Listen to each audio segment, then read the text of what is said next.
Early April, 1945. The weather was abominable. It often rained hard and cold. Clothes are soaked, there is no time to dry off, and nowhere to do so, especially at night.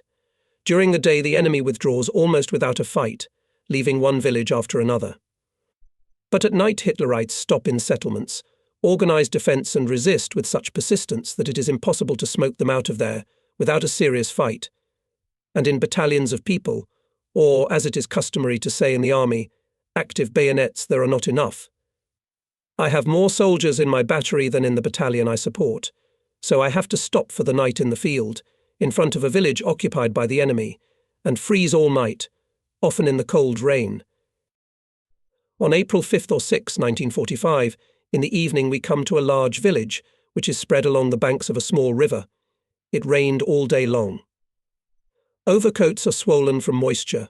The ground has spread. We are all in mud from head to toe. We are advancing along the asphalt road. Our infantry is rambling along both sides of the road. My guns are moving a kilometre behind us. Soon rumbled bursts of enemy mines from right and left of the highway. The battalion is deployed in combat order, a rare chain of soldiers, mercilessly cursing at the Germans, because we have to shave on the skeletonized arable land. Apparently the enemy intends to stop us on the approaches to the village. In any case, we can't do without a serious battle for the village. I indicate to the senior officer the place of the firing position of the battery, and myself with scouts and communicators move together with the battalion. The infantrymen are so tired that they do not run away even from enemy mines, but fall into the mud and lie there until the splinters whistle. Fatigue, apathy, whatever will be a familiar condition of a tired man. I feel a little better, some part of the way I rode on horseback, but now that the enemy has started mortar fire, I have to dismount. As soon as the battalion lays down for the night, we must select an observation post, extend the telephone link with the battery and prepare to fire. In the morning, the battalion must be supported by its fire from the guns. Judging by the bursting of enemy mines, the enemy does not see us and is firing at random, warning that today, for the night, he is entrenched in the village and does not intend to leave it until morning. And what can be seen in this gloom, drizzling fine rain and haze? Visibility of 200 to 250 meters. We moved forward another kilometre and a half. When mines began to fall nearby with a threatening hiss, we had to throw ourselves into a roadside ditch full of water and mud, cursing everything in the world. Soon tall trees, something like plantations, showed up ahead. They are to the right and left of the road. As soon as our infantry came to the boundary of these trees, machine gun bursts from the village, heard the rumble of engines, obviously armoured personnel carriers. Fountains of mud from enemy bullets rise near the chain battalion. The infantry is lying down, but I can't see where the machine guns are firing from trees, bushes and the night twilight, which began to thicken quickly, are in the way. I know from experience that the enemy will now maneuver their armoured personnel carriers along the outskirts of the village to create the appearance of a tight defence and stop our infantry. But the detachment does not think to move forward. With such forces we cannot defeat the Germans. In addition, the soldiers are dead tired, falling directly on the damp ground in the hope of at least a little rest. We have to choose an observation point, from which at least a little was visible the outskirts of the village in the morning attack, and we need to organize a targeted fire. The terrain is flat, there is no hillock or hillock anywhere. I came out to the battalion. Chain soldiers were digging trenches with small sapper shovels, not so much for shelter as to get into a trench, cover themselves with a cloak tent, and at least a little warmth and sleep. The battalion chain lies at the very edge of the field. Here is a row of trees, and immediately behind them begins a precipice towards the village, about 2 meters high, and then there is a steep descent, overgrown with trees and shrubs. At the bottom 200 meters away is the village. Even in the front chain of the NP is nowhere to choose. Observation interferes with trees and shrubbery. I call the squad commander, Sergeant Sotnikov, and give him the task with 2 scouts to cautiously go down the cliff and see if it is possible to find a place for the NP on neutral territory. A fine, cold rain is falling. We are standing covered with a cloak tent. Not far away, near a bush, the battalion commander and his entourage have stretched a small piece of tarpaulin and are settling down for the night.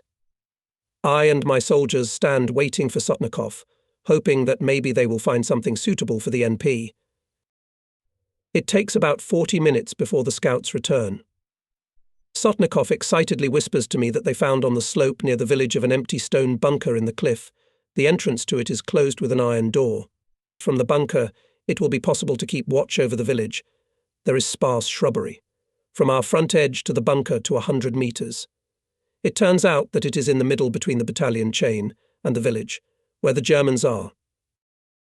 After thinking a little, I decide to go to the bunker and there to take up the NP. The Germans are no less tired than we are, and are unlikely to come in our direction at night.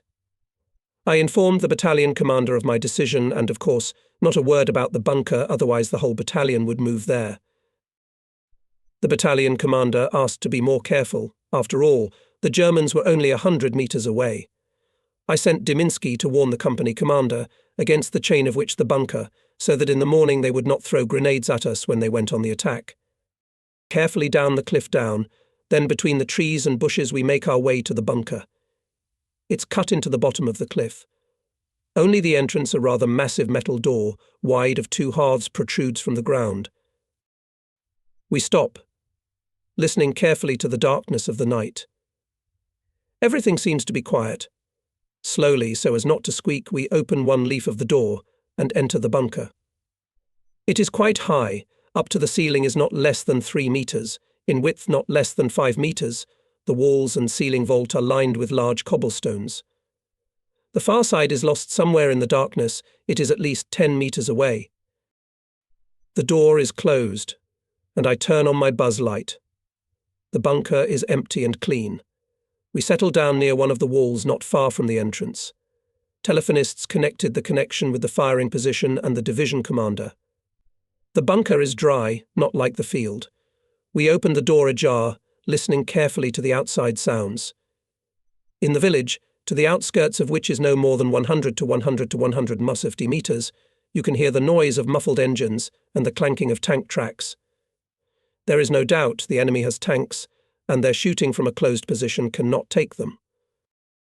Covered with a raincoat, I called the division headquarters. I reported the situation in the sense that we hear on the outskirts of the village the noise of tank engines and the clanking of tracks. The division commander advised to put at least 1 gun on direct fire, otherwise the battalion would be trampled in the morning at the outskirts of the village. I agreed with his opinion and decided to put 1 gun, and if we could find a place, both guns on direct fire, while it was dark. Bold idea, there is enough space for 1 gun near the bunker. There is a flat area near the entrance to it, and if we clear the shrubbery we can fire at the village. Where should I put the 2nd gun? Up there at the back, where the battalion is lying down. You can't. First of all, the trees are in the way, and the main thing is that the village lies below, and the gun can't fire from above, because the angle of inclination of the barrel is small. So we must look here. I decided to call Senior Officer Doroshenko and set him a task on the spot. I will inform the battalion commander when I choose a position for the 2nd gun. The door was covered, so that no sound would give away our presence. It was locked from the inside. I called Doroshenko and explained the task in detail. I don't say anything about the fact that we're in the bunker. I advise you to take the communication cable in your hands and use it to go to my NP. At night we can't find the NP any other way. Everything has calmed down. Everyone in the bunker quieted down, tired, dozing, only at the door scout on duty, listening carefully to the sounds of the night. By the time Doroshenko gets there, at least half an hour will have passed. We can rest. Suddenly, through my slumber, I thought that someone was standing near me. I turned on my flashlight bug, and the hair under my cap a puff. 3 Germans in overcoats are standing near me. We jump up quickly, grabbing our weapons. The Germans say in a loud whisper, "We are Czechs, Czechs." My heart was relieved a split second, and the irreparable would have happened. Naturally, I asked, "Where did you come from?" The door to the bunker was closed. It was empty inside, and suddenly there were 3 Czechs in half-military uniforms. They ask in the same whisper, "Are you Russians?" Russians, I confirm that of course we are Russians. The Czechs throw themselves on our necks, that enthusiastically and joyfully embrace us, kiss us and even sob with joy. But I, although this sentimentality is to my liking, need to know where they came from. I ask the Czechs this question again. They keep repeating bros, and invite me to go to the far corner of the bunker. With 2 scouts I go to that corner. Part of the boulder from the wall of the bunker lies on the ground, and in the light of a flashlight we can see a manhole in the side wall of the bunker. When we took a cursory look around the bunker, there were no rocks here. As we later found out, the hole in the wall had been filled in. One Czech, apparently the oldest of the 3, invites me to climb into the hole. Elementary caution, and I suggest one of the Czechs to climb into the hole. My scout climbed in after him, and suddenly from there his joyful exclamation, "Comrade, combat, climb here." This is Kolya Kushenko, my dashing scout. If something surprised him, then there is really something unusual there. A little more scattered hole, and I climb through it.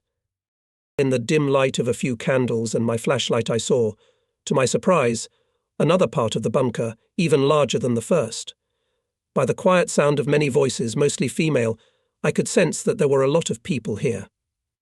The Czech, who had climbed through the hole first, joyfully informed his fellow villagers that the Russian brothers were here, the Red Army had come. A crowd of people rushed to us, crying with joy, hugging and kissing. Their joy is genuine, sincere, warm. Here are mostly women, men, apparently only 3, whom we have already seen. As we were told later, the villagers are hiding here, which we have to storm in the morning. They treat us with bread, lard, eggs, wine, and so on. There is no end to the joy, especially among the young people. A few joyful minutes pass, but we have to do business. I call up the Czech who spoke to me first. I explain to him that it is necessary to organize a duty at the outer doors inside the bunker. The door must be bolted. If anyone knocks, do not answer anything and immediately inform me. I meant that Doroshenko should be here soon. The Czechs understand us, as you can understand their words, although they have many words similar to German. Some time passes, and in the bunker there is still jubilation of the local population in connection with the arrival of the Red Army, although we are here on neutral territory, and we can expect any trouble from the enemy. Enough time has passed for Doroshenko to arrive at my place, but he is not here, and in addition the connection with the firing position is broken. I'm sending a signalman to the line. At night, of course, it is difficult to restore the line of communication. The other, broken, end could be dragged away accidentally during the break. It takes at least an hour to restore communication. Once again I called Doroshenko to the firing position, reprimanding him why didn't he show up as I ordered. He answered in a sympathetic and ironic tone, "Comrade, combat, you have fallen into German captivity, and now you are trying to lure us there." At this time the commander of our division, Captain Savin, intervenes in our conversation. He, in my terms, says, "Heresy, we know that you and your control platoon were taken into German captivity. We understand that you have a German pistol at your temple, and you are forced to lure others into captivity. Be courageous, etc." In short, he educates me in the spirit of patriotism, not letting me utter a word.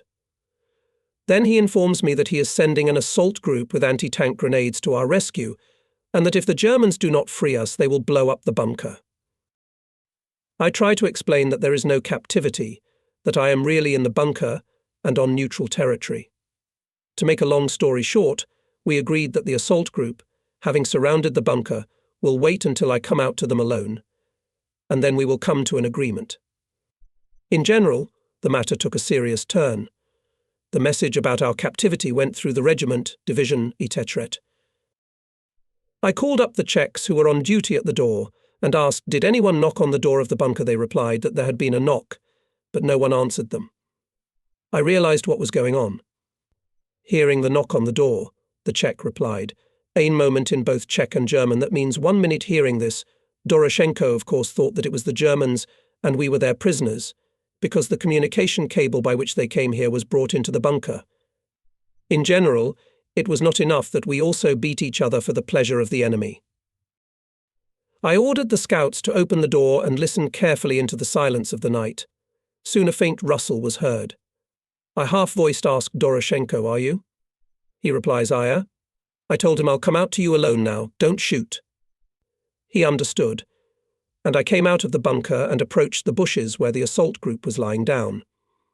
Then, without too much noise, everyone from the control platoon came out. When everything was clear, we went back into the bunker, and Doroshenko on the phone reported to the division commander about everything. He called me. Not hesitating in expressions, scolded me for frivolity with neutral territory. When I explained the situation to him, he agreed with me, grumbling that it should have been reported to him in advance, and so we made a lot of noise for the whole army. That was the end of the incident. Together with Doroshenko, we chose positions for both guns, and by morning they were here. One gun was placed right at the entrance to our bunker. We warned the Czechs in the morning not to be frightened by our shots. At dawn, when the battalion went on the attack, and German armoured personnel carriers met it with fire, my guns quickly destroyed them, and the battalion began to successfully liberate the village. The enemy retreats, we pursue him, not giving him the opportunity to break away. There is an ordinary, everyday front life. Although now, when many tens of years have passed after those events, it is difficult to imagine in what incredibly difficult conditions we had to conduct the offensive. Wet, hungry, dead tired from physical exertion and constant sleep deprivation, and if we add to this incredible nervous stress from the constant risk of being killed or maimed, then obviously we can imagine the state of soldiers and officers. However, we did not think about it. It was just no time. There were more specific tasks, and they had to be constantly solved. They did not allow us to relax. Somewhere in the middle of April 1945, continuing the offensive in the general direction to the northwest, to Prague early in the morning, the battalion, which I support, went down into a ravine and stopped for breakfast. The battalion kitchen stopped nearby, and soldiers with walks reached for breakfast. Here and I with the platoon control. The kitchen, having distributed breakfast, left and the battalion rested. Over the gully is a liquid fog. It hides us from the enemy, but we cannot see the enemy too. My soldiers devoured what was left of the battalion's breakfast in the battalion kitchen. Our divisional kitchen is God knows where, and we can't count on it. Soon behind us we heard the murmur of tank engines. The battalion commander said that at this line should be introduced into the Battle of the Tank Brigade. Soon the tanks moved to the attack. I thought that now the offensive will go more cheerfully. Tanks are approaching us. Suddenly, from the height where the enemy was, our tanks opened fire on the enemy battery. The shells are flying over our heads, but the battalion continues to rest, waiting for the tanks to come up to follow them in the attack. Suddenly our tanks came out of the fog and crashed into the resting battalion. The soldiers began to scatter. Several men fell under the tracks and were crushed. Several men were killed by machine gun fire. They were wounded. One tank rushed straight at me. I managed to roll aside, but the floor of my overcoat got under the tank's track. I rushed as hard as I could. The hooks of my overcoat unbent, and I managed to jump out of it before the tank turned around to dash us. We were dodging from the tank to one side or the other, threatening the tankers with our fists. Some of the soldiers are shooting at the tanks with a machine gun. The battalion commander with a Mauser in his hand is running between the tanks, tapping a stick on the armour. Finally, the tanks stopped. Obviously, the tankers realized that they were crushing their soldiers. The battalion commander shouts for the tankers to get out of the tanks and see what they have done. But the tankers, realizing that they could not get away with it so easily, did not get out of the tanks. In one tank, the hatch cover was lifted, and apparently the commander began to explain to the battalion commander that someone from the superiors who led the brigade into the battle informed him that our troops were not in front. In addition, the enemy gun opened fire, and the tankers in the fog did not realize that their troops were here. In general, the picture, even by frontline standards, turned out to be terrible. Several men from the battalion were literally torn by the tracks into bloody pieces mixed with mud. Several wounded men die of their wounds in front of everyone. Thank God my soldiers are all unharmed. Having swore enough, the battalion commander reported the incident to the commander of his regiment. The latter, promising to look into what had happened, ordered the battalion to attack behind the tanks and try to keep up with them. We continued the offensive in the same direction to Prague. Ahead is a large Czechoslovakian city of Brno. It is still about 30 kilometers away. The battalion is attacking another village the enemy put up stubborn resistance. In our direction operates a large enemy grouping of troops, numbering more than 1 million people and a lot of military equipment. As it later became known, this grouping sought at all costs to delay the advance of our troops and give our allies, the Americans and British, as far east as possible to eventually surrender to them. The Germans were afraid to surrender to us, and certainly not without reason. Before returning the prisoners to Germany, they were forced to rebuild everything that had been destroyed. Of course, they did not rebuild everything, but they had to work after the war.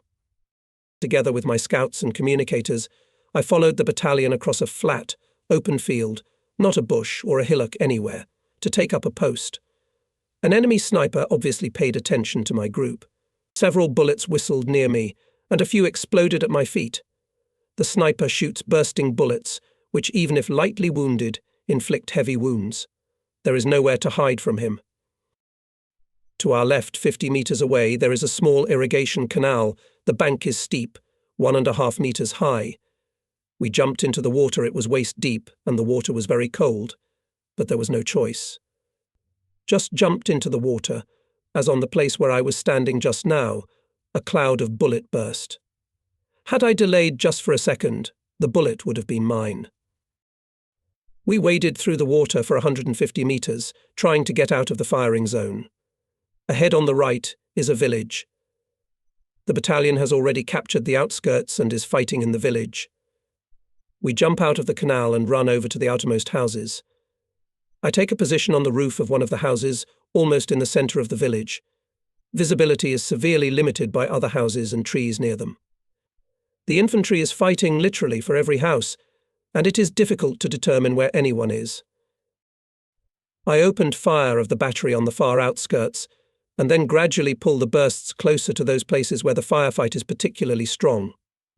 The shells are flying over the roofs with a screech, before the bursts of their shells no more than 300 meters. It is very difficult for us, artillerymen, to fire from guns when fighting in a populated area. Visibility is very limited. It is difficult to detect targets, especially since the enemy is always maneuvering. The front does not have a clear configuration. One group of soldiers moved a few houses farther than the neighbouring group. The other, facing heavy fire, lay low, etc. In such a situation it is possible to hit your own, but so far everything is going well. The fighting in the village continues. Somewhere near, to my right, something is burning. The smoke covers the observation sector, interferes with firing. I ordered the scouts to find out what was going on and put out the fire. Soon I was informed that hay was burning on the roof of the barn, which was adjacent to the house where I was sitting. I ordered the hay to be dropped and the fire extinguished. Soon I got off the roof and saw the owner of the house, an elderly man of intelligent appearance, but in peasant clothes, digging something in the barn, on the roof of which the hay was burning. I asked him a question: why didn't he put out the hay? Because the house might catch fire. He waved his hand, mumbled something in reply, and continued digging a hole in the barn. I don't have time to deal with it, so I climbed up on the roof again. The battle for the village went on until late evening. It got dark. The battalion knocked the Germans out of the village and consolidated on its outskirts. Leaving the scout on duty at the base, I went downstairs. The scouts are hastily preparing a simple dinner: breadcrumbs, canned food, tea. We sit down to dinner. The host enters the room where we are having dinner. My first observations were confirmed: this is not a peasant, although he lives in the village and wears peasant clothes. The host, in a fairly passable Russian language, of course with a noticeable accent, invites us to go to the next room, which is obviously the living room. We are already happy that at last we will be able to spend this night warm and dry in the house. There is a small table set up in the living room. On it are bread, lard, potatoes, some appetizers. The host calls us to the table. We don't need to be invited twice. We sit down. The host takes out a dark bottle of wine and pours it into shot glasses. I give a sign to Sotnikov to get a flask of vodka. The host understands everything and asks me to drink his wine first, showing me the bottle. There is an inscription on it with convex numbers 1898. The host claims that this is the year the wine was made by his grandfather. I remembered the year the wine was made because it coincides with the year of my father's birth. The wine is dark cherry-coloured, quite thick and sweet. We drank a shot each and looked at each other. Our usual tableware was a soldier's mug or a tin can. We ate. Sotnikov started pouring vodka from a flask into shot glasses. The owner congratulated us on the liberation of the village, invites us to the box in the corner. An ordinary plywood box. He opens it and takes out busts of Lenin, Stalin and probably all the members of the Politburo of the Central Committee of the All-Union Communist Party of Bolsheviks wrapped in something. There is also a pack of photos in a large waterproof bag. We recognize the owner of the house on some of them. He is taken in one group with members of the Politburo and other famous revolutionaries from different countries of the world. We are, of course, surprised by what we see. The host explains that he is a member of the Presidium of the Third International and before the war, had been to the USSR quite often to attend the plenums of the Presidium. He said that he often met with Stalin and our other state leaders. We looked at the owner of the apartment with surprise. For us, Stalin and other leaders were something supernatural, unattainable, seemingly from another world. The owner said that this was his most precious possession, and he was digging it up when the hay on the roof of the barn caught fire. We sympathized, began to shake his hands, hug him, admire his revolutionary activity. It turned out that here he was hiding from the Germans under the guise of a peasant. People in the village knew it, but nobody gave him away. We drank another shot of vodka to his health. Here I have to finish my story, as I don't remember anything else. I completely blacked out, as if I had fallen somewhere. I woke up only in the morning at dawn. Sleepless nights and fatigue had taken their toll. We had a quick snack, thanked the hospitable host, and went after the battalion, which began to move forward. The enemy had withdrawn during the night and was not resisting. We are going without stopping. On our right, a few kilometers away, is a small town of Rusinov. It is away from the offensive line of our division, but the neighbouring division is far behind ours, and the battalion was ordered to take this town and hold it until the approach of the neighbouring division, while covering the right flank of our division. The battalion entered this town without a fight, occupied the near outskirts, and is not going to advance further to the centre. For my battery, the place on the outskirts of the village is not suitable. There is not enough space to place the guns, and there is no visibility towards the enemy. Houses and trees in the village interfere. To place the battery behind the battalion in the field is also dangerous. At the approach of the neighbouring division, my battery could be on the path of retreat of enemy troops. 2 guns left in the battery, we cannot cope with it, especially without infantry cover.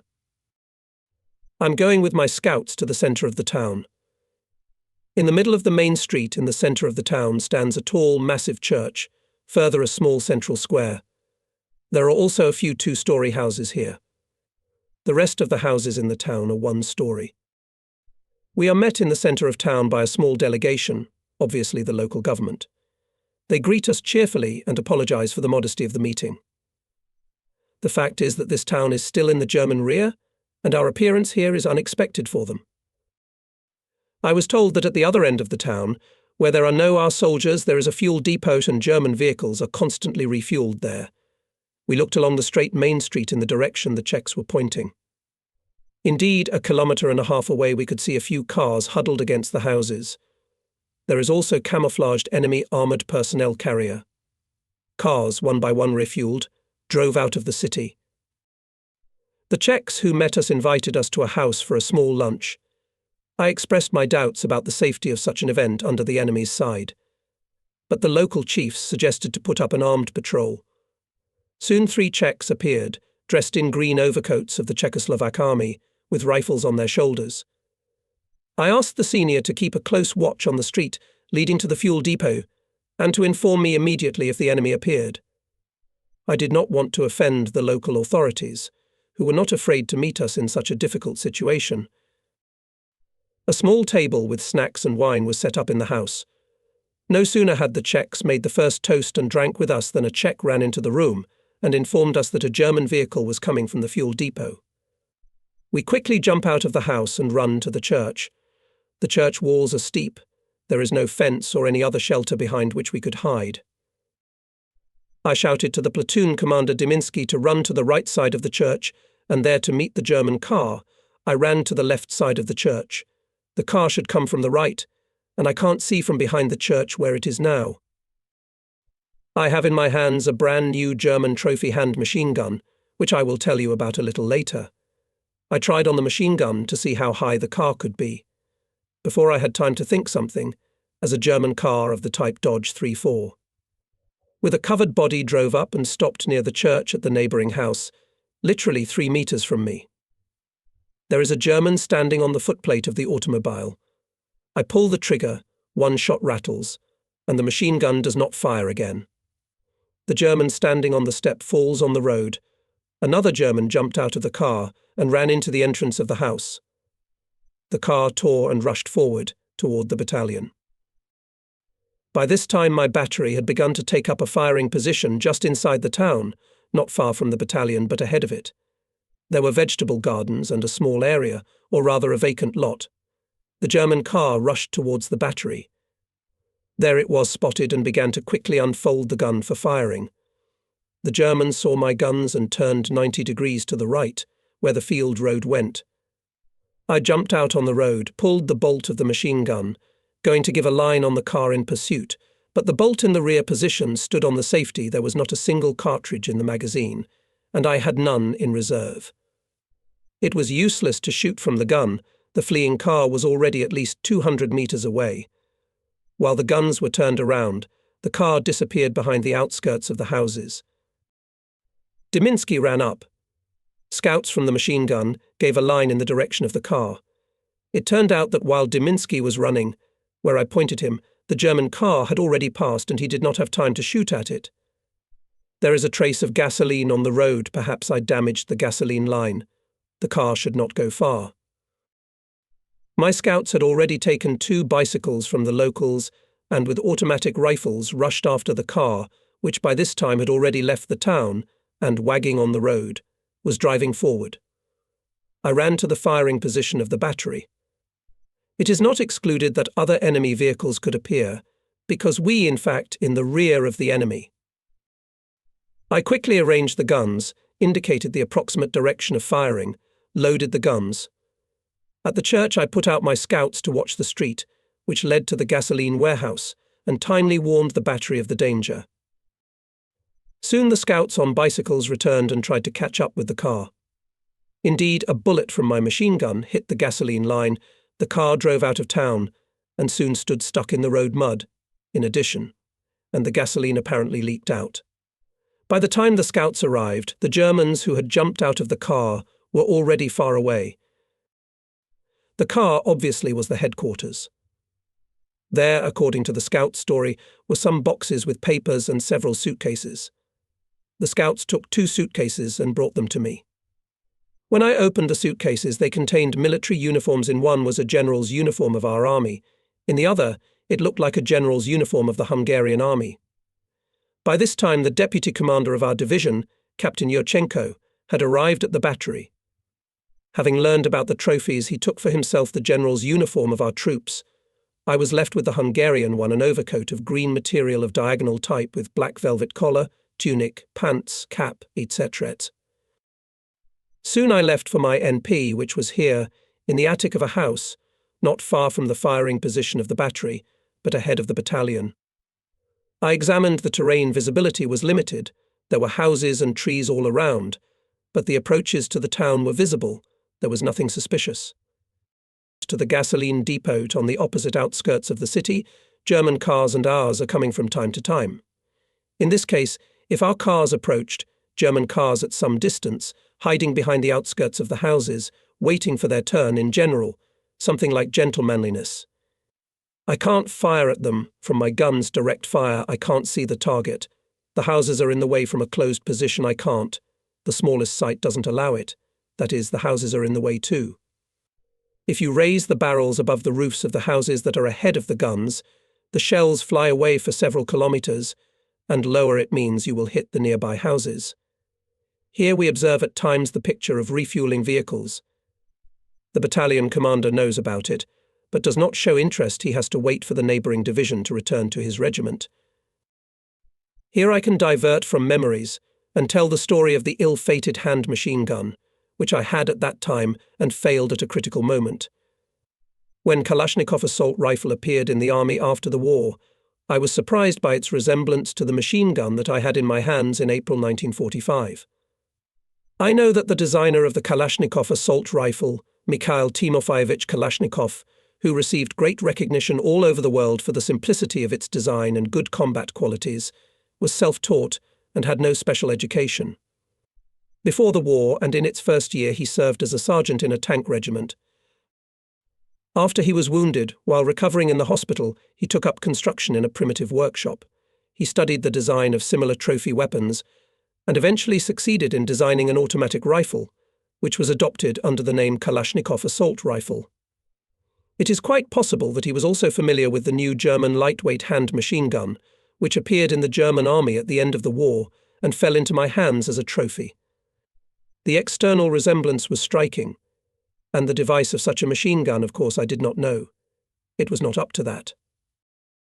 However, I will return to the memories of the events that took place in April 1945 in Czechoslovakia, where we fought hard with a large group of enemy troops. The day was coming to an end. It was getting dark quickly. I, with my control platoon, was located in one of the houses of a small town, Razaniv, which is about 30 kilometers from the city of Brno.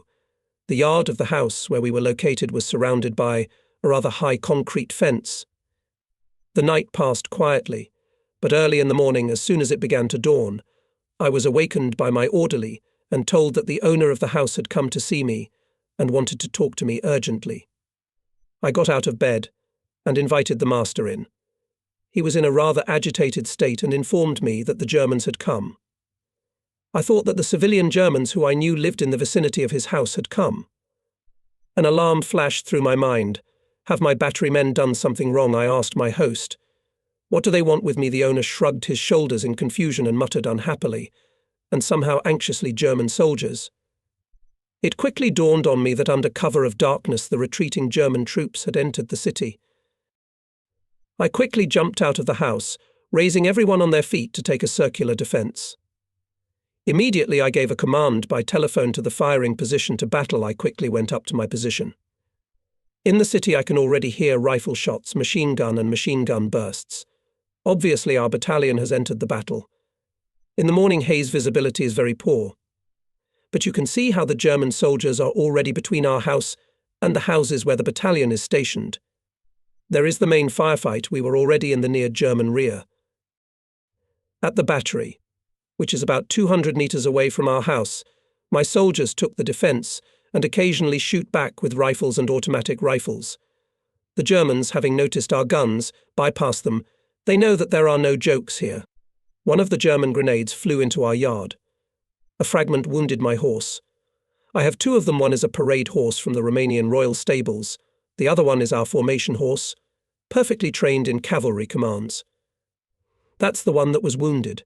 We hastily bandaged the horse and quickly took all the horses that were with me into the stable of the owner. The Germans, having come across our battalion and my battery, moved back to the center of the town, not wanting to fight with us. Soon on the other edge of the town rumbled shooting. This obviously came the neighboring division, in the band of which was this town. There the main battle unfolded. We had accomplished our task, and it was necessary to leave, not to get under the fire of their troops. By the middle of the day the battalion and my battery left the occupied positions and left the town. The enemy, tied up in battle with the approaching Red Army units, obviously does not notice us. In any case, we leave without a fight. We return to our division. By evening my column, following the battalion, enters the village where our regiment is defending on the outskirts. It was already dark when I and Yurchenko found the house where our division commander Captain Savin was stationed. Here nearby and the headquarters of our division. Let's go to the commander. Before that Yurchenko and I washed up and changed into trophy uniforms. Our uniforms had a rather shabby look. For many months we have not come out of the battle. We had no time and nowhere to wash and repair our tattered uniforms, and here we had new trophy uniforms. It's no trouble that it is not according to our status, that is generals. Let's go into the hut. Yurchenko in front, in a general's overcoat and papaka, and I in the back in the uniform of a Hungarian general. At the table in one undershirt sits Savin. The room is poorly lighted by a table kerosene lamp. Savin obviously had already had dinner, and not without a drink. In any case, he was already tipsy, and did not expect the arrival of distinguished guests in a general's uniform. To understand the situation, it should be borne in mind that during the whole war one had seen our general, the division commander, no more than twice, so the appearance of the generals was a complete surprise for Savin.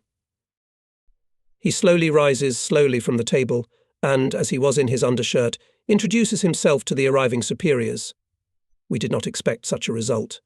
There was a slight hiccup. But Yurchenko quickly oriented himself, realizing the comicality of the situation. He waved his hand, entering the role of a general, invited Savin to sit down. Yurchenko stuttered quite badly. It was a consequence of the contusion, which we received on the Dnieper. In this situation, his stammer was even more noticeable. Savin stammered in indecision, then, taking the lamp in his hands, approached us, looking at our faces. I was choking with laughter, and Yurchenko could not refrain from laughing either. Having realized that it was us, and not some generals, Savin swore heartily, asked us where we had come from, and where we had dressed up like that. We laughed, and Savin laughed with us. He invited us to the table, brought us dinner and drinks. We told him about the story of the general's suits. Savin began to try on the general's uniform. It was too big for him. Soon he offered us a bath. The bathhouse was hastily built in one of the sheds nearby. A fire was burning in the yard, and a barrel of water stood over it. The soldiers carried hot water in buckets to the shed, where there was straw on the floor, and everyone took turns washing. I don't even remember the last time I had a bath. At least not for several months. It was not always possible to wash properly. It was with great pleasure that we stripped off our clothes and washed ourselves with hot water. After washing, we had another drink for the night ahead, talked about the past battles and related events, and went to bed in the house. It was, as I remember, on the eve of May 1st, 1945, 9 days before the victory. Early in the morning, putting on my general's uniform, going to go to the battalion which I support, I found out that it was 5 kilometers away, and I had to walk through the forest. I was warned that there is no solid front line here. Separate scattered groups of the enemy are fighting their way to the west. We must be extremely careful not to run into such a group. In the paratrooper regiment there have already been cases of such sudden and fierce skirmishes, and there are casualties mainly because of carelessness. I leave the battery guns not far from the village where we spent the night. There they took a firing position. Communication will have to maintain by radio, although it is very unstable. With the control platoon, we go along the forest road to where the battalion is. Weapons at the ready, and we look carefully around and ahead, although visibility is limited to the nearest trees. The forest is pine native, tall and quite dense. The terrain is heavily rugged. This is the foothills of the Czech Tatras. I have a trophy 15-round German Walther pistol in my hands, and a Hungarian 9mm pistol in a holster on my belt. As I remember now, it was very similar to the Makarov pistol currently in service with our army. No matter how many times I tried, I could not make it out. Only after the war, when Makarov pistols came into service, I realized why I could not disassemble the trophy pistol. It was necessary to pull the trigger guard. I did not know about it. Several times my scouts sounded the alarm. We fell to the ground in readiness to immediately open fire, but everything went without firing. Evidently large groups of the enemy, avoiding roads and skirmishes with our troops, were making their way westward, and, having discovered us, were quickly concealed in the thickets of the forest. In one place we came across several corpses of our soldiers, evidently killed in one of the skirmishes with the enemy. Even as we entered the forest in the morning, fierce firing was heard ahead. Among the dead was a petty officer. On his chest, next to other awards, was the star of the hero of the Soviet Union. When we came to the battalion, I reported this to the battalion commander. I later learned that this petty officer was a sapper from our division. Arriving at the battalion, I went along the trench to the battalion commander. He opened his mouth in surprise when he saw the general's cap. But then, recognizing me, waved his hands for me to duck. The trench was shallow, dug hastily. "Where are you dressed up?" was his first question to me as we crouched in the trench at his request. I briefly told him the story of the general's uniform. He demanded that I change immediately. Enemy snipers were rampant here, and I would be the first target for them. The arguments were convincing. I changed into a tattered soldier's hat and the same vatnik that my scouts had brought.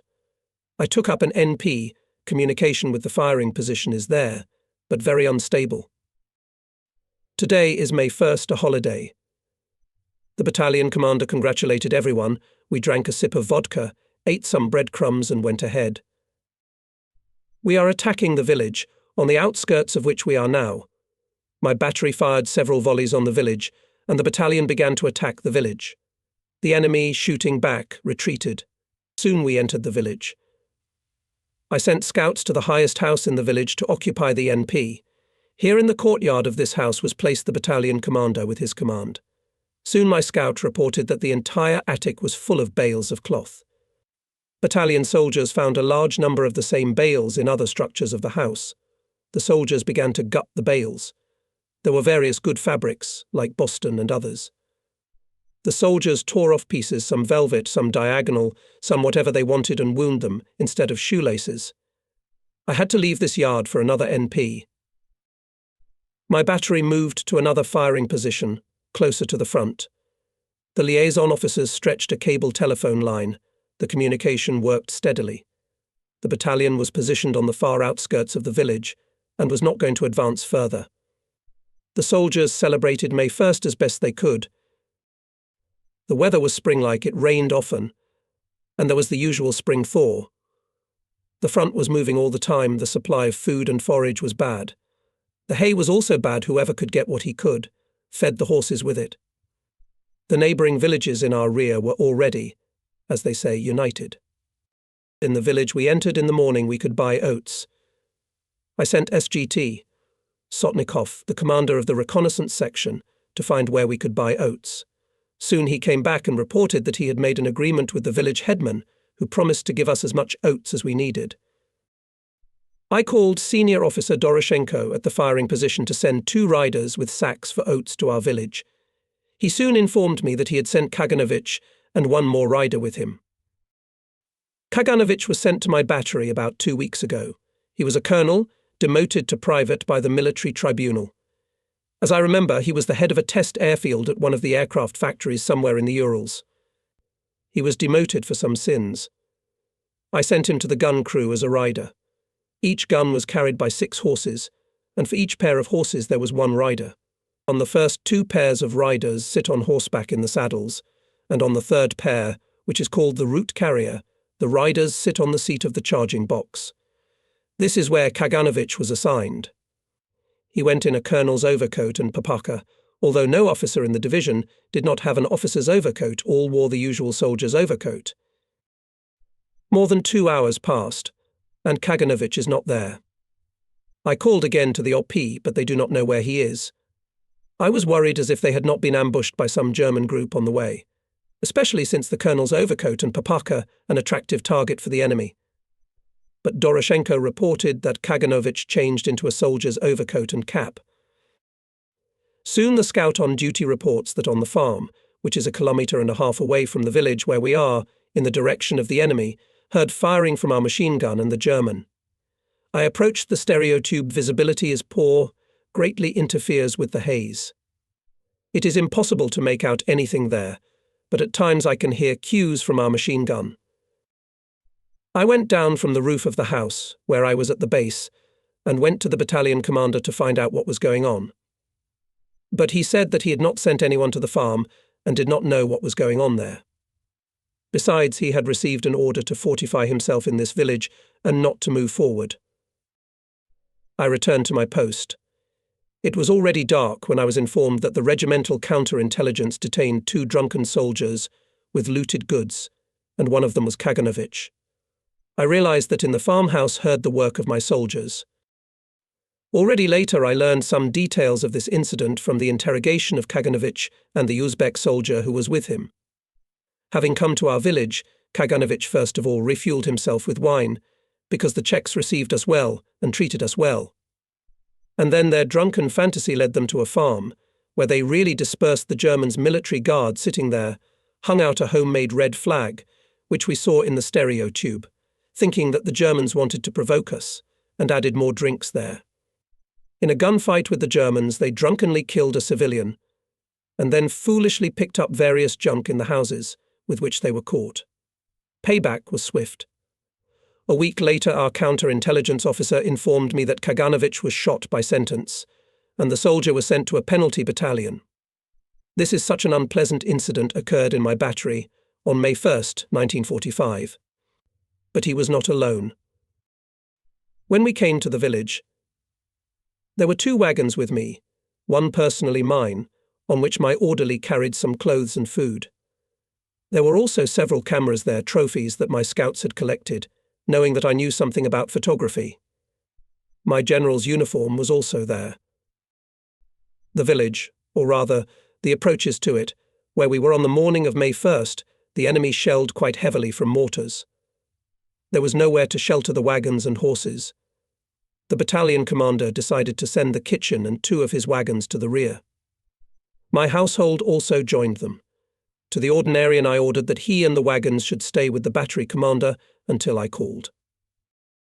On May 2nd, the battalion received orders to surrender its line of defence to the Romanian troops, who were to come up and concentrate at a specified place.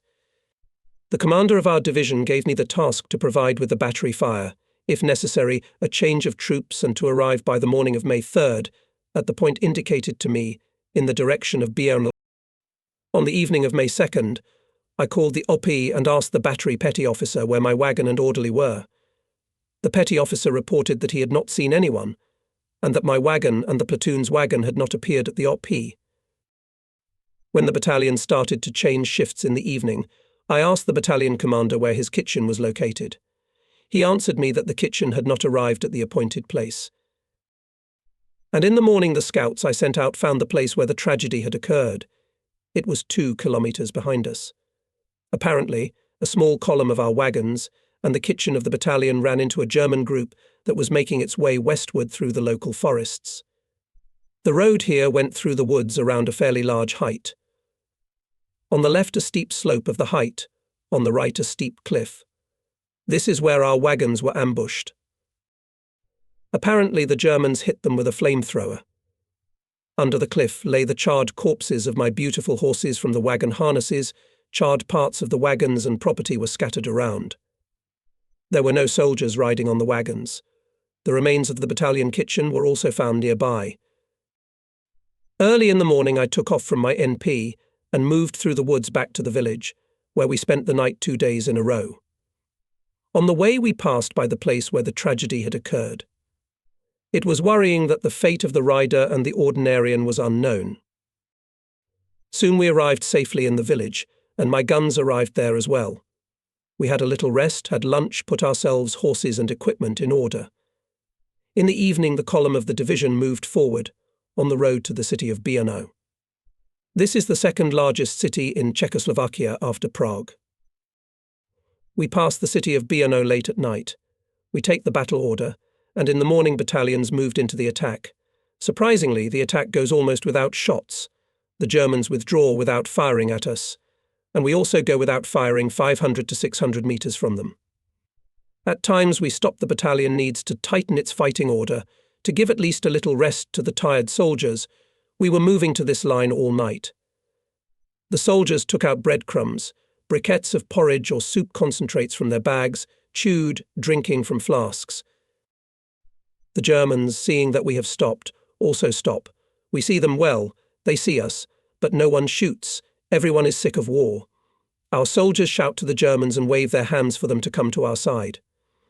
German soldiers shout something in response. Some hesitantly make attempts to walk towards us through the bushes separating our positions, but then in fright they rush back to their own. My scouts stealthily approached the German positions and, when several Germans made an attempt to cross to our side, caught them and brought them to me.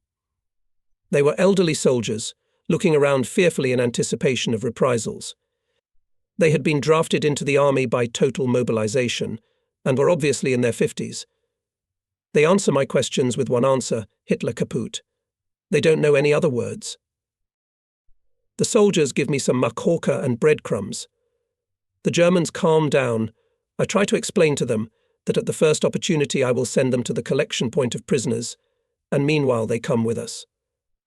My communicators are not lost, because each of them has several heavy spools of cable. They are always pulling the line of communication with the firing position, sometimes stopping to connect the phone and check the serviceability of the line. And then there's the free power. Of course, they loaded the coils with German prisoners. They obediently carry the coils, and I pretend I don't see it. Until the evening the prisoners went with us, until some political officer saw them and demanded to release the prisoners. We continue the offensive. By the evening of May 8th, we unexpectedly met strong enemy resistance. Our infantry lay down, entrenched. I took a position on some barn. It was getting dark quickly. I went down into the shed.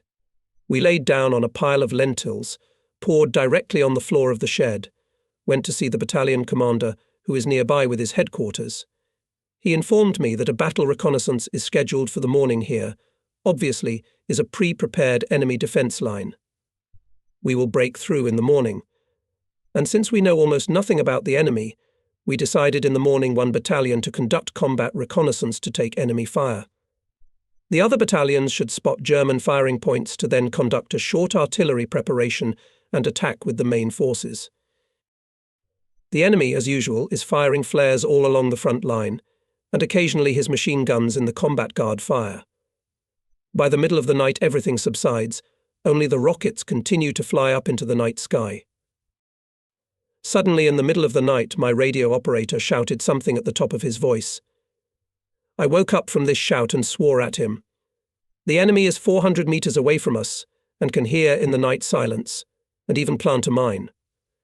But the radio operator shouts again, "Victory! Victory!" Soon the shots of all kinds of weapons flashed all along the front, and judging by the traces upward. Into the sky, now on our side as well, one after another flew up multicolored rockets. Our radio operators heard a broadcast that the act of surrender of Hitler's Germany was signed, which means the end of the war. The Germans were alarmed, but they obviously took our jubilation for a night attack and opened fire on us from all their firepower. It was not until dawn that the firing subsided a little. We were all greatly excited by the news of the end of the war. After all, we had waited almost 4 years for this hour. But soon came the command that combat reconnaissance is not cancelled. On our section of the front, the Germans are not going to surrender and will have to beat them to a pulp. It was the last attack of the Great National War. It was in the early morning of May 9th, 1945. To this day, the picture of this attack at times stands in my eyes, in my memory. I wanted to tell about this attack in more detail. Early morning of May 9th, 1945. Cloudless sky, warm spring air does not move. It is quiet, nature is happy to awaken, and it seems blasphemous the very thought that near lurks a deadly danger. The sun has just emerged from behind the horizon, illuminating the tops of the pine forest, on the edge of which our front line passes. The enemy trenches from ours about 300 meters away, on small heights overgrown with small bushes. Between our trenches and the enemy is a bright green field, obviously winter crops. The thick sprouts are covered with dew. In the forest began its cheerful roll call of birds, rejoicing in the sun warmth, the beginning of the day. There is a sense of serenity in everything. I sit with my scouts and telephonists on the edge of the forest in shallow trenches, hastily dug by soldiers. Not far away, the battalion commander and his entourage give the last instructions before the attack. To the front trenches, where the soldiers of the battalion are lying, about 50 meters. They are talking in low voices, seemingly afraid to break the serene silence of the early morning. The forest we are in is pristine. It looks more like a well-maintained park than an ordinary forest. Here in Czechoslovakia, like everywhere else in the West where I have visited and lived for many years, the forest has a touching attitude. Nowhere do you see a broken tree, falling branches or trees, much less any garbage. It seems that no one has been here before us for centuries. No man has ever set foot here. Everything is carefully tidied, and somewhere we can see neat little stacks of stacked branches and remnants of trees. Our trenches, with their bright yellow sand berms, seems sacrilegious in this pristine land. As the soldiers stir in the trenches, they are quietly preparing for the attack. Weapons are being wiped clean, magazines are loaded with ammunition, grenades are being prepared. Officers clarify the direction of the attack, landmarks, signals, etc. Soon the attack. We have to silently, without a single shot, suddenly rise to the attack, to call on themselves the fire of all kinds of enemy weapons, so that the other units, which make up the main forces of the division, were able to detect fire points and suppress them, and then already attack the enemy. Our division approached this line at night, and the nature of the enemy's defences we do not know. This method of attack is obviously the most unpleasant. We have to attack almost blindly, not knowing the enemy's forces. One must set oneself up as a target for the enemy, and for many it is certain death. Soldiers, and we also understand it well as the necessity of it. The choice has fallen on our battalion, so it is our fate. Of course, unpleasant feelings clutched in the chest and mind of all who wants to die when the war is officially over. It is ridiculous and offensive.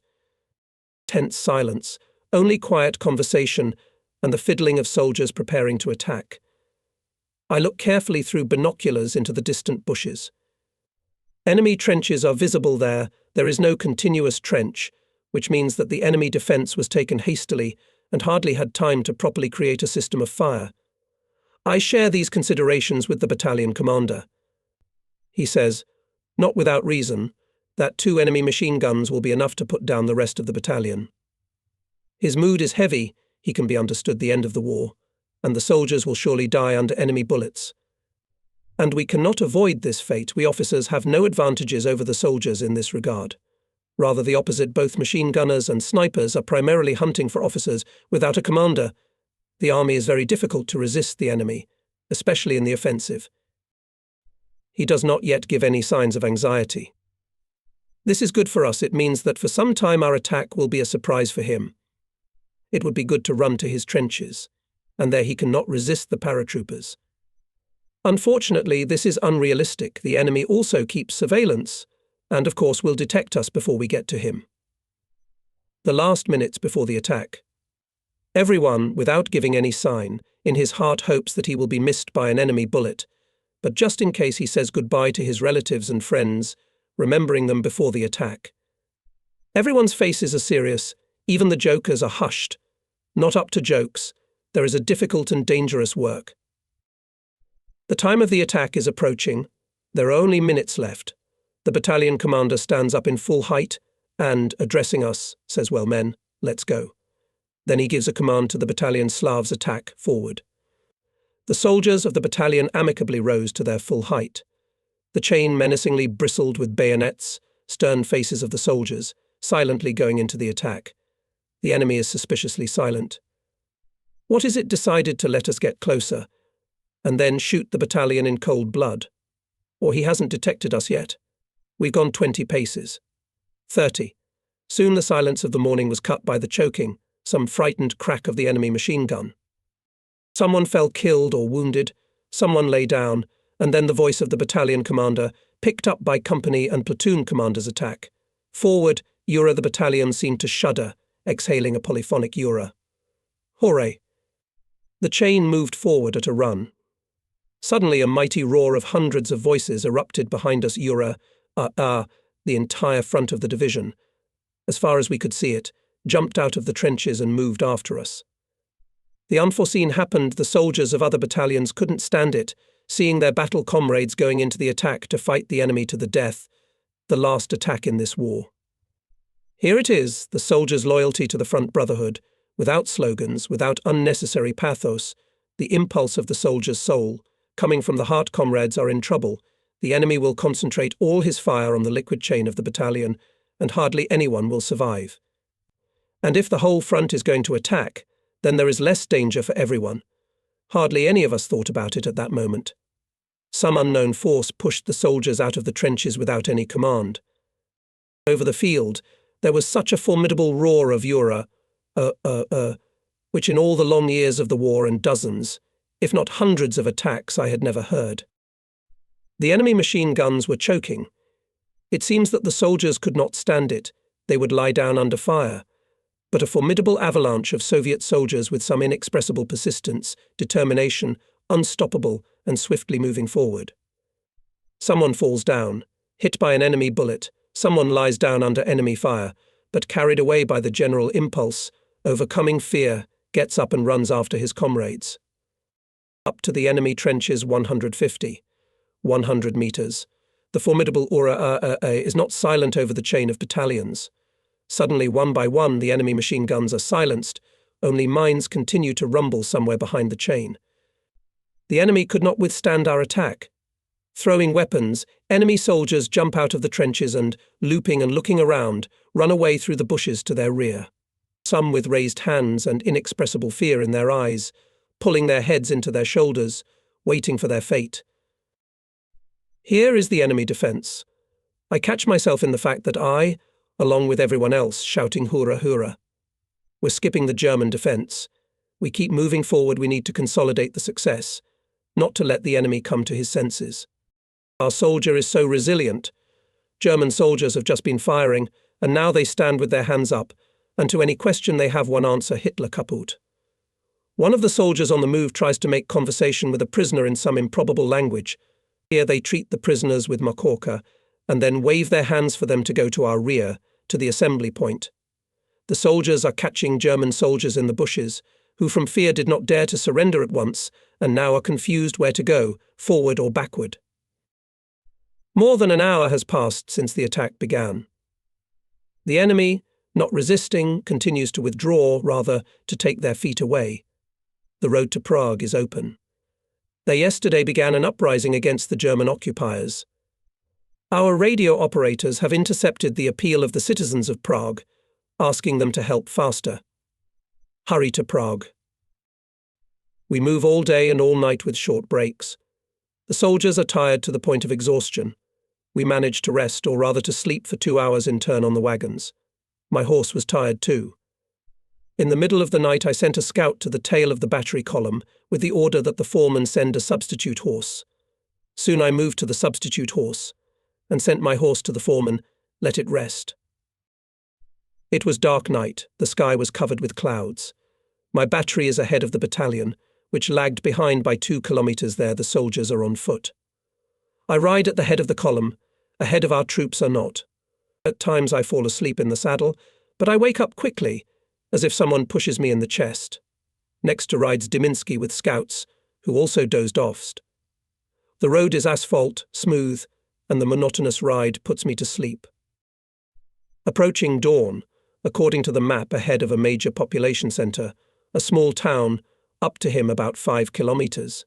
It is necessary to pull up the column and be ready for any surprise. I decided to go around the battery column, to wake up the sleeping soldiers, to pull up the stragglers. I spurred my horse, but it suddenly jumped up, almost throwing me out of the saddle, and howled like a calf. What's the number? I looked closely. My horse's ears were 2 or even 3 times longer than a normal horse's.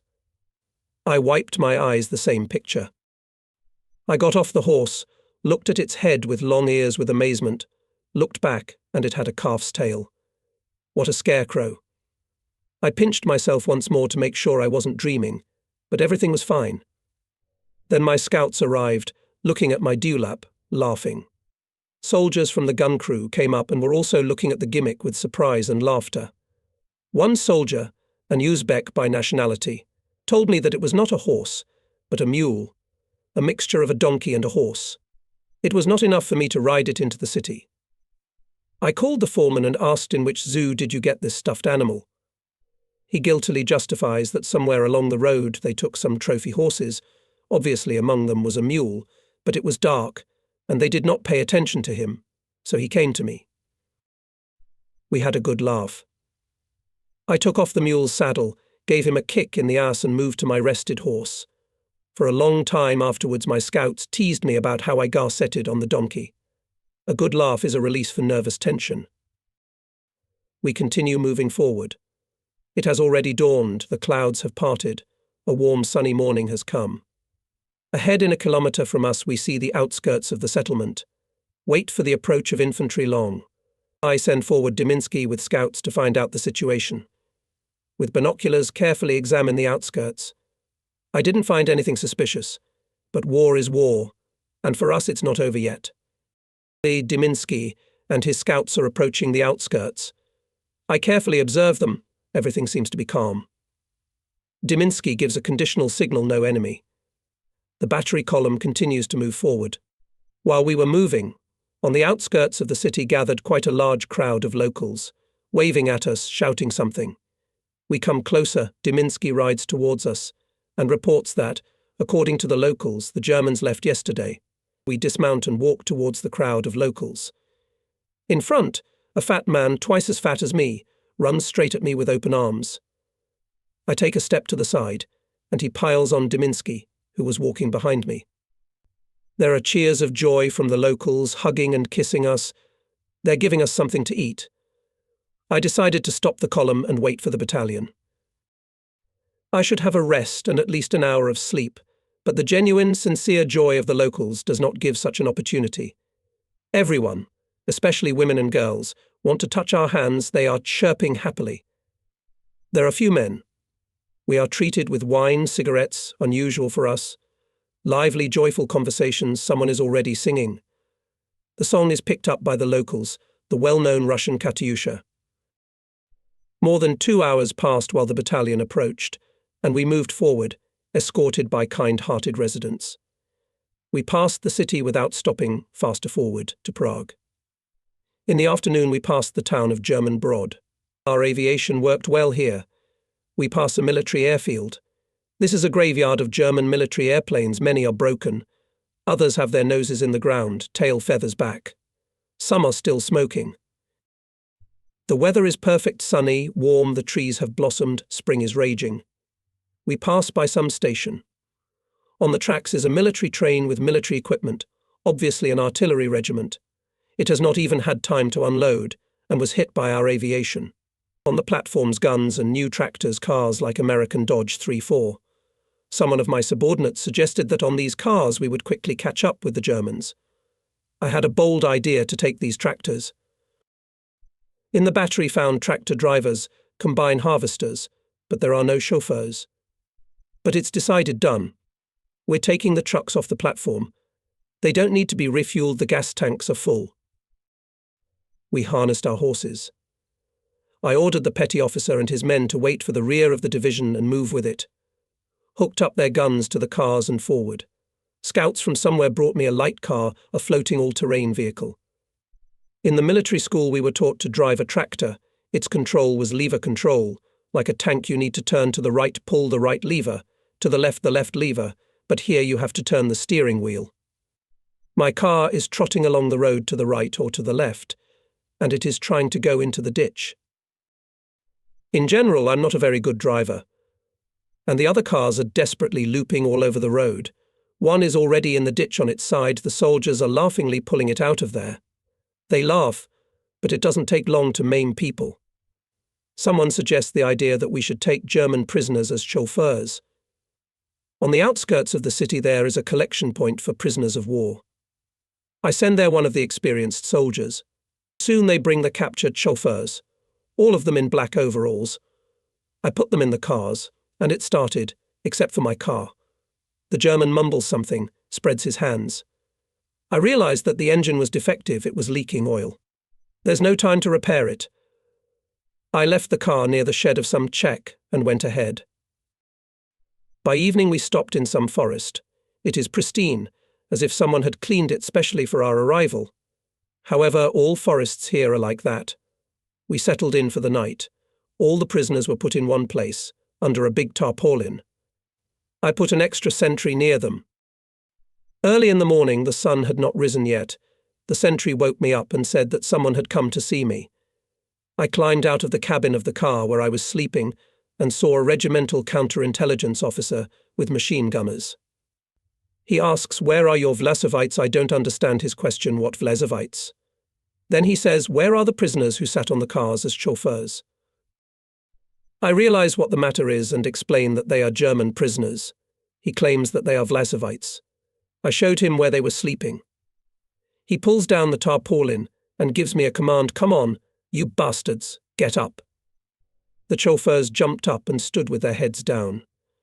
I was surprised that while we were driving yesterday, none of them spoke a single word of Russian, and we were sure that they were German prisoners, but it turned out that they were Russians from the army of the traitor General Vlasov. The counterintelligence officer reproachfully told me that I had made a dangerous blunder, that they could have cut us off at night and run away. All in all, an unpleasant incident. The prisoners were taken away, and we were left without chauffeurs. We had to switch to horse-drawn traction again. Moreover, the regiment commander, having learned that I had collected the vehicles, ordered to hand them over to the regiment and to pull the guns by horses, as it was supposed to be according to the staff. Soon a column of the division came up, horses were harnessed to the guns, and we moved forward again to Prague. A wide asphalt highway to Prague. It is all packed with our troops. It's the first time I've seen such an enormous amount of troops. Cars with guns, Katyushas, anti-aircraft guns, staff cars, transport with ammunition and property are moving in a continuous stream. The whole strip of road is occupied by columns, going parallel routes. No oncoming traffic, only in one direction, to Prague. On both sides of the road, in a continuous ribbon moving tanks. Further along the field are columns of cavalry. In the air now and then our airplanes are whizzing by, and also to the west. Impressive picture of the power of our troops. Sometimes on the roadside there are columns of captured Germans. With fear and amazement they look at this hulk.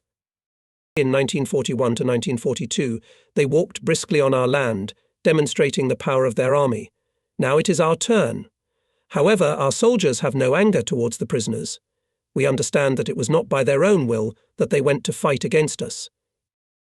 One early morning, when the highway was still free of troops, the column of my battery was on its way.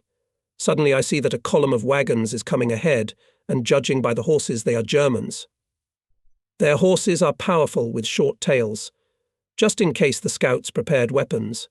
When the column came closer, I, to my surprise, on the first wagon I saw my driver, who disappeared on May 1st, when I sent my wagons together with the battalion kitchen to the rear, and they fell into a German ambush. It turned out that he had been taken prisoner then, and now he himself had declared the Germans with the wagons his prisoners and brought them to us. Of course it was an accident that it was his battery that he met. Anyway, we replenished our stable with trophy horses and wagons, and the captured Germans were sent alone on foot to the assembly point.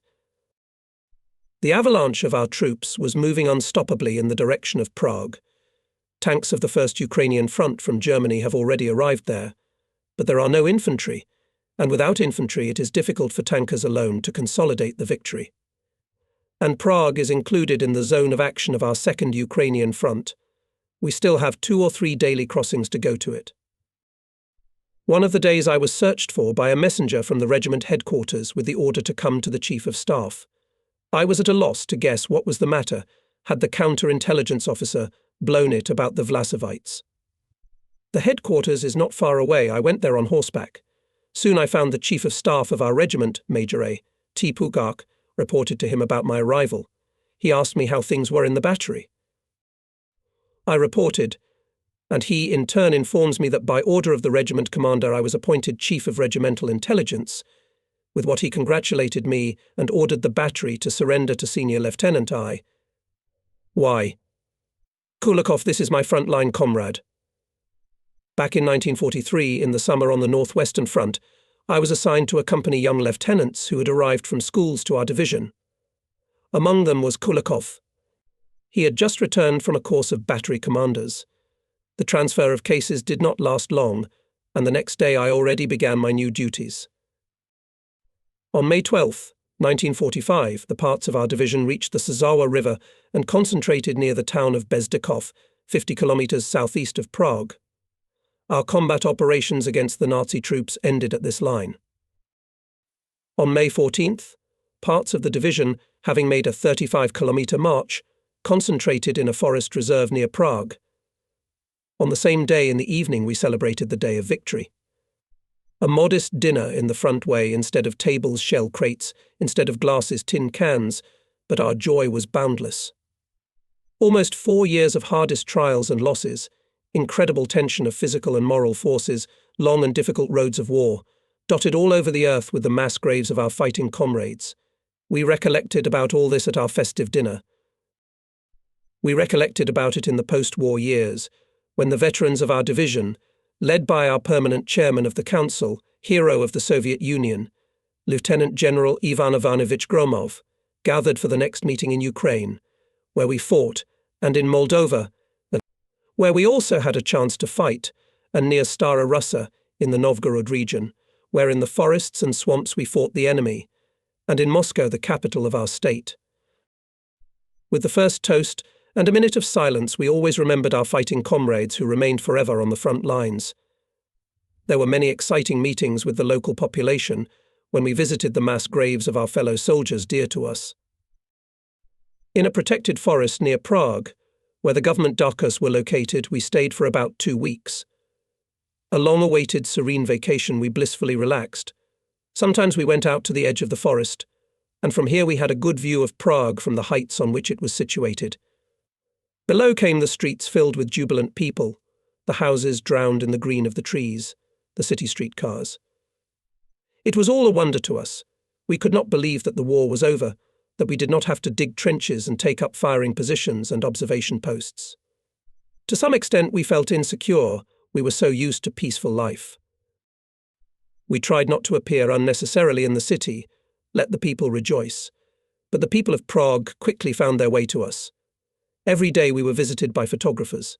We owe it to them that we still have photos of those days, where we are pictured with our friends from the front. Official and sports meetings were organized. Even a soccer match took place. Czechoslovakia's national team, the national team of our division. And although the score was 2-digit in favor of the Czechs, but the overall result was extremely positive. People wanted to see us and understand how could we defeat such a strong enemy as Hitler's Germany.